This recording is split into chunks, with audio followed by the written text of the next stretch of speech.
మిమ్మల్ని చూస్తుంటే కమల్ హాసన్ చూసినట్టు అనిపిస్తుంది. మరే చాలా మంది ఇదే మాట అంటుంటారు. ఓసారి కమల్ హాసన్ కూడా ఇదే పాయింట్ మీద తెగ కన్ఫ్యూజ్ అయిపోయి తెలుసా? ఏంటి నిజమా? డౌటా?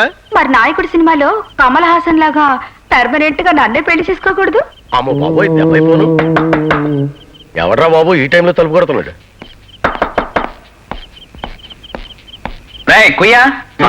వీరి సీసాలో బ్లేడ్ ముక్కలకి బయ్యగాడు ఇప్పుడు తగలడ్డాడేంటి? పాడెవడు? ఏమంటే ఏమని చెప్తాం, వానరు కదా ఆడు. ఆ మా డ్రైవర్ గాళ్లే. మరి అదేమిటి మర్యాద లేకుండా తలుపు దెబ్బదబా బాధేస్తున్నాడు? నెలాఖరు రోజులు కదా, జేబులో డబ్బులు లేక. ఆడు నువ్వు అందాక బాత్రూమ్ లో ఉండు, ఆ జీతం డబ్బులు మొహమ్మే కూడా వచ్చా. అలాగే.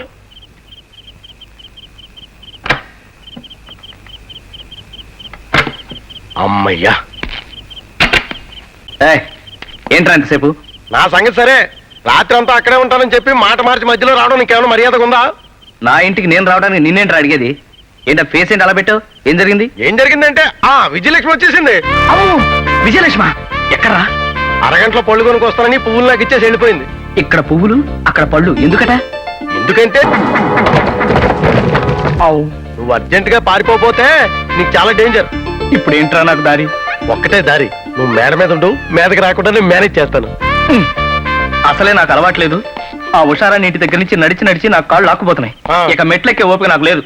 మరైతే ఏం చేస్తా? ఏం చేస్తావు అంటే ఏం చేస్తాను రా. పోనీ బాత్రూమ్ బాత్రూమ్ లో చాలా ప్రమాదం అయ్యా, తలుచుకుంటే చాలా బ్యాడ్ గా ఉంటది. అయ్యి బాబు ఏం దొరుకుతుందో ఏంటో. ఈ టైంలో కరెంట్ పోయిందండి. సీన్ చూస్తుంటే వైఫ్ ఒకరిది వర్క్ ఒకరిదిగా ఉంది. ఎవరు? నేను డార్లింగ్. నువ్వు ఇలా వచ్చావా? నీకోసం చూస్తున్నాను. మరి చీకట్లో ఉన్నావేంటి? చీకట్లోనే మంచిది, పగలైతే అందరూ చూస్తారు. అబ్బా నీ గొంతు మారినట్టుందే.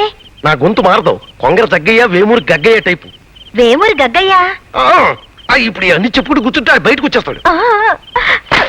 డార్లింగ్ డార్లింగ్, ఒక్కసారి నా పెదాల మీద ముద్దు పెట్టుకో డార్లింగ్.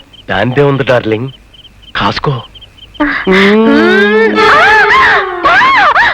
ఒరే సుబ్బరాజుగా, నా బాలనుకొని దగ్గరకు వస్తే నన్ను గట్టిగా కౌగులించుకొని హెవీగా ముద్దెట్టేసుకుంటావా? నువ్వు అనుకోలేదమ్మా. ఆ బాత్రూమ్ లో